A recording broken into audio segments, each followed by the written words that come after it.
আমি আগেই বললাম এখান থেকে লোকও পারাপার হয়। Hello friends, welcome back to my channel মলিনাস ব্লগে তোমাদেরকে অনেক অনেক ওয়েলকাম। আশা করি তোমরা সবাই সুস্থ আছো, ভালো আছো। আর তোমাদের ভালোবাসায় আমরাও অনেক ভালো আছি। আর আজ বাংলাদেশে আসা আমাদের 5 দিন পূর্ণ হলো। তো প্রথমেই দেখাই এখানকার কাঠের তৈরি বাড়িঘর। তো পুরো বাড়িটা কিন্তু কাঠের তৈরি আর টিন দিয়ে ঘেরা। এখনও বন্ধুরা যে কাঠের তৈরি বাড়িঘর দেখতে পাবো সেটা আশা করিনি, তবে বাংলাদেশে এসে কাঠের তৈরি বাড়িঘর দেখে খুব ভালো লাগছে, তাই ভাবলাম তোমাদেরকে একটু দেখিয়ে দিই। আর এদিকে তারপরে বেরিয়ে পড়েছিলাম একটু রাস্তায় ঘুরতে। তো এখানে আছে আমার একটা বোন আর একটা বোনের মেয়ে। তো আজকে তোমাদেরকে কি দেখাবো জানো? বাংলাদেশের বিষখালী নদী দেখাবো। আর এই তো তোমাদের সাথে কথা বলতে বলতে অনেকক্ষণ আগেই বেরিয়ে পড়েছি আর চলে এসেছি নদীর কাছাকাছি। তো এই বড় বড় গাছগুলোকে দেখতে পাচ্ছ, এর পেছনেই আছে নদী। চলো যাওয়া যাক আর তোমাদেরকে দেখাই। এটা হচ্ছে বাংলাদেশের বিষখালী নদী। তো আমাদের পাথরঘাটা থানার একদম সামনেই এই নদীটা। তো এখান থেকে অল্প একটু যতটা পারবো তোমাদেরকে দেখাবার চেষ্টা করব, তারপরে আরও ভালো করে দেখাবো। তো চলো এগিয়ে যাই। আর বাংলাদেশে এসে এত কাছ থেকে এত বড় নদী দেখতে পাবো সেটা কিন্তু আমি কখনো ভাবতে পারিনি। আর এই বাংলাদেশের বিষখালী নদীটিকে দেখতে দেখো কত অসাধারণ লাগছে। আর সামনে দিয়ে যাচ্ছিল মাছ ধরার ট্রলার। তো এরকম ট্রলার কিন্তু প্রচুর আছে নদীতে। আর এই বিষখালী নদীতে কিন্তু লোকজনও নৌকায় করে পারাপার করা হয়। তো তোমাদেরকে দেখাবো, আমি যখন ভিডিও শ্যুট করছিলাম তখন কিন্তু নৌকা করে লোকজন পারাপার হচ্ছিল। আর ওই দেখো দূরে কিছুই দেখা যাচ্ছে না, আমি একটু জুম করেও দেখালাম। আর এখন চলছে জোয়ার। তো জোয়ারের জলে কিভাবে দেখো নদীতে ঢেউ চলে এসেছে। আর এই যে কত দেখো ট্রলার, তোমাদেরকে বললাম যে বিভিন্ন ধরনের আরও ট্রলার রয়েছে। দেখো জোয়ারের জলগুলো কেমন করছে, জোয়ার চলে এসেছে। আর ওই দেখো। তো বন্ধুরা এত সুন্দর লাগছে, তোমাদেরকে কি বলবো। তো আমি এখানে আসতে পেরে বাংলাদেশে নিজেকে ধন্য মনে করছি। এক দেশ থেকে আর এক দেশে আসার জার্নি, আসার যে অনুভূতি একদম আলাদা। তো এতটা ভালো লাগছে তোমাদেরকে আমি ভাষায় প্রকাশ করে বোঝাতে পারবো না। তো যতটা পারছি তোমাদের সাথে শেয়ার করার চেষ্টা করছি। তো আজকে এখনও পর্যন্ত আছি আমাদের বাড়িতে, এরপরে যাব আমার মায়ের মাসির বাড়িতে, সেটাও তোমাদের সাথে শেয়ার করব। আর আমাদের আর বেশি দিন হাতে নেই। তো দেখো পরপর সব ট্রলারগুলো আসছে, আর এগুলো হচ্ছে সব মাছ ধরার ট্রলার। আর এখান থেকে লোকও পারাপার হয়।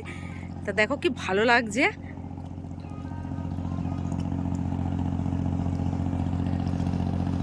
আমি আগেই বললাম এখান থেকে লোকও পারাপার হয়। এই দেখো লোক নিয়ে যাচ্ছে।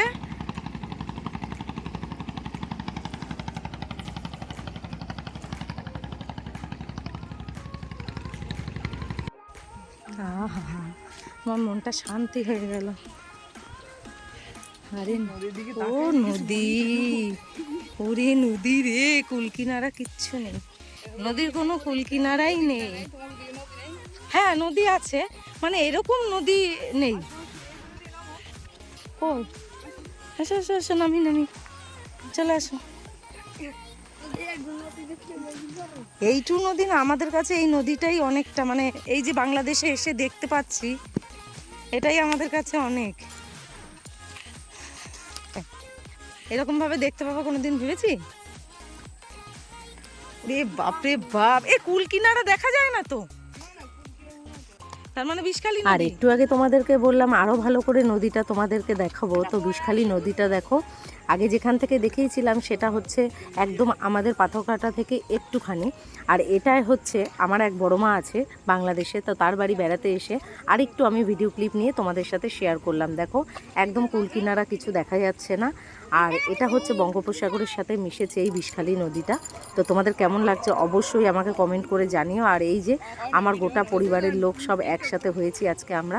তো এখানে চলে এসেছি একটু আনন্দ করতে, মজা করতে। এরপরে যখন ভারতে চলে যাব তখন এগুলো স্মৃতি হয়েই থাকবে আর সবার কথা মনে পড়বে। তো সেই কারণে ভাবলাম তোমাদেরকে আরেকটু ভালো করে দেখিয়ে দিই। আর এখানে আছে আমার ভাইজি, আমার ভাইপো, আমার বৌদি, আমার বোন, আমার বোনের বর, সবাই।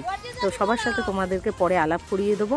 আর এই দেখো আমরা একটু মজা করার জন্য একটা নৌকা ছিল এখানে বাঁধা। তো আমার ভাইজি, আমার বোনের বর আর আমি উঠে পড়েছি। আর আমার বোনের বর চালাচ্ছিল, তোমরা তো দেখতেই পেলে। তো আমার ভীষণ ভয় লাগছিল, তো ভাবলাম তোমাদের সাথেও এটা একটু শেয়ার করে নিই। তো বন্ধুরা ভিডিওটা বেশি বড় করব না, এইভাবেই বাংলাদেশে আনন্দ করে কাটিয়ে যাচ্ছি। এরপরে আবার ভারতে ফিরতে হবে। তো এই দিনগুলো খুবই মনে পড়বে, আর তোমাদের সাথে শেয়ার করতে পেরে আরও ভালো লাগলো। এখনও পর্যন্ত যারা বাংলাদেশের ব্লগগুলো দেখোনি, অবশ্যই আমার চ্যানেলে গিয়ে বাংলাদেশের ব্লগগুলো দেখো। আশা করি তোমাদের খুব ভালো লাগবে। আর বন্ধুরা, ভিডিওটা আর বড় করব না, দেখা হচ্ছে নতুন একটা ভিডিওর সাথে। সবাই ভালো থেকো, সুস্থ থেকো, সাবধানে থেকো, আর চ্যানেলটি সাবস্ক্রাইব করো। পাশে থাকা বেল আইকনটি অবশ্যই প্রেস করে দিও। আর যারা অলরেডি আমার চ্যানেলকে সাবস্ক্রাইব করে দিয়েছো তাদেরকে অসংখ্য ধন্যবাদ। সবাই ভালো থেকো, সুস্থ থেকো, সাবধানে থেকো। দেখা হচ্ছে নতুন ভিডিওর সাথে।